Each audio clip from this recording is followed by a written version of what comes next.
Okay, so hello everyone, and welcome back to Ready or Not. Um, I did do a little video on this about a few weeks ago on my first impressions of the game.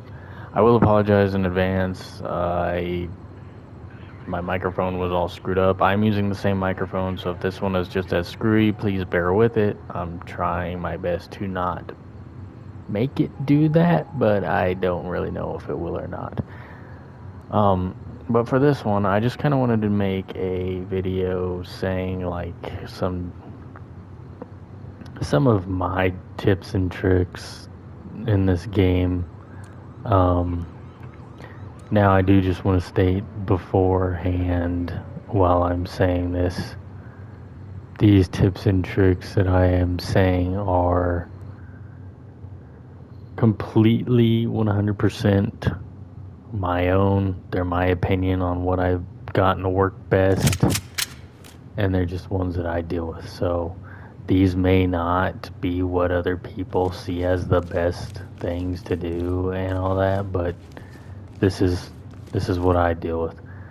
So we'll just go into it. So briefly right off the bat, I think so this is kind of my best situations for loadouts. If you're doing a more lethal approach, I go with a look somewhat like this. Now the weapons don't really matter.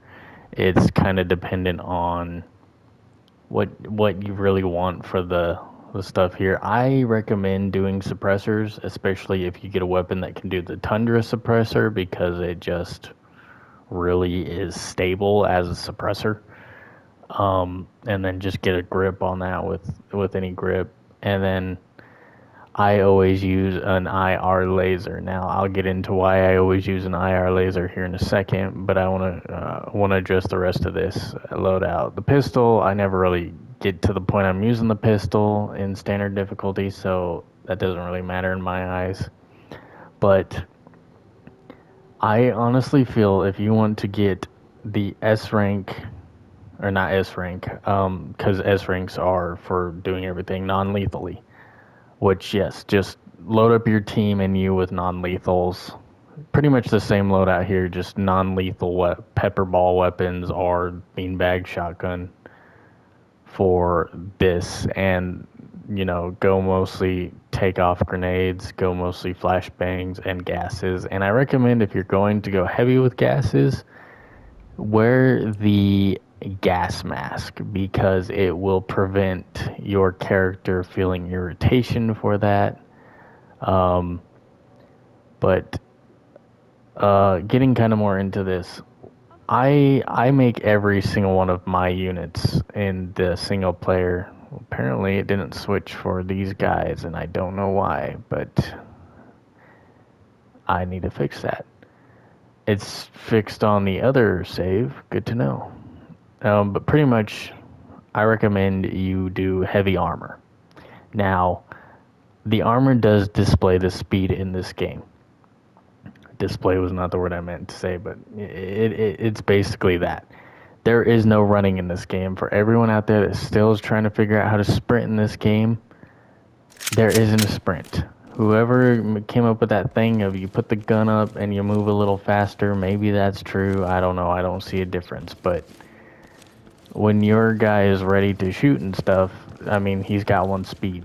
There is the issue of if you are ever leaning, your character does not go back to standard lean or right in the middle. He will continue to lean, so he'll go slower. So make sure you click the button to get him back to moving the correct speed of, as fast as they can go. But yes, the difference in armors will increase and decrease the speed a little bit. However, this feels pretty dang good for being heavy armor.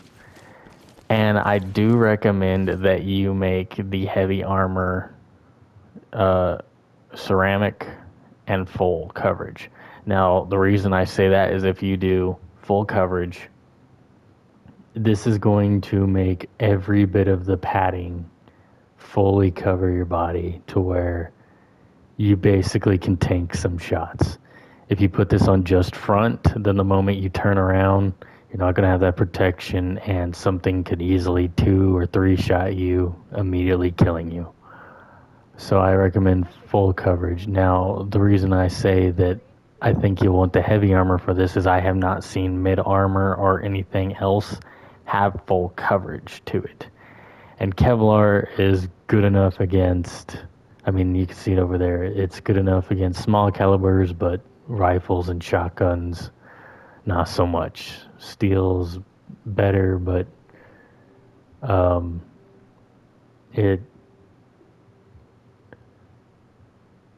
deals reduced damage to impacts of shattered, but shattered rounds can still cause injury. So this is about the one that does the best amount of protection. However, it is not invulnerable. It's basically like wearing a shield in a different game. I think best example would be like comparing it to Borderlands shields. You know, you can take so many shots, the shield breaks, and then it starts hitting your health. But this does not regenerate like those shields. So yeah, you'll still want to be careful. Now, I recommend if you're going a more lethal route and not going to worry about gases and all that, you put a ballistics mask on, because this actually is not just cosmetic. This will stop if you are going up against an enemy that's using pistols or whatever and you're peering your head around the corner. That little bit of coverage will protect you from some small arms fire. So there's a chance that those John Wick enemies that are put in these freaking games that just insta headshot you, this might give you a fighting chance against them. Now, I recommend going with the four scoped NVGs, just because, well, they give you a wider view. I'll show that in a second. And this is kind of user preference. If you're more into the green phosphorus, that's up to you. I like the white one. I think the new white model phosphorus is really good, and then I just put on the anti-flash goggles for that reason.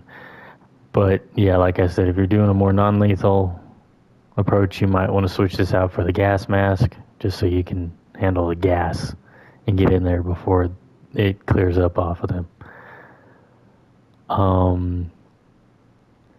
Now, reason of why I think this is the better of the NVGs is you can see that it does a 4-person scope, so you're actually getting a wider look when you're doing this. And I think that is one thing I like about this game.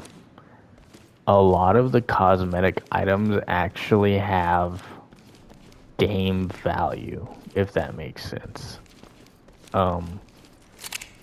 And this right here will kind of show you why I go with that laser. Now the RI laser is basically a laser that is predominantly for NVGs. So if you're going into the mission like Twisted Nerve, I think it is, where it's just dark, this NVG is really good with that light, because then you can start going and doing the sideways aim with the well, I filmed a video earlier. I'll just put it in around here and you guys can see it. Alright, so this is kind of to show off what I was meaning about the laser and all that. Like, it's for the NVGs, you can do that sideways aim, and it's pretty, on the point with the aiming. So that's all I was trying to show with that. But yeah, that's pretty much it. And I do just want to point out, I saw this earlier, that somebody was trying to tell me that hostage situations are basically on hard mode whenever you get an enemy to surrender, that you cannot command them to do stuff. As nicely as I can say it, that is pure bullshit. I went into a multiplayer only game as just me, and I came up with the weapon, or with the menu that tells you, stuff to do. I use a list form, which I do recommend switching that. If you haven't figured out how to switch from wheel to list, switch to list. It's so much easier. But yeah, I have a video of that with the multiplayer aspect and getting the enemies to surrender. And I will go more onto that when I get that up. So yeah. So I don't feel like I did a good job explaining that. Basically, what I was trying to say was in the multiplayer here on hard mode, as you can see, it says cooperative. Someone was trying to tell me that when you are taking enemy combatants and they surrender and all that, that they do not, you can't command them to move around and stuff. And basically, I'm just making this as proof that you can. This is also another tip I want to say.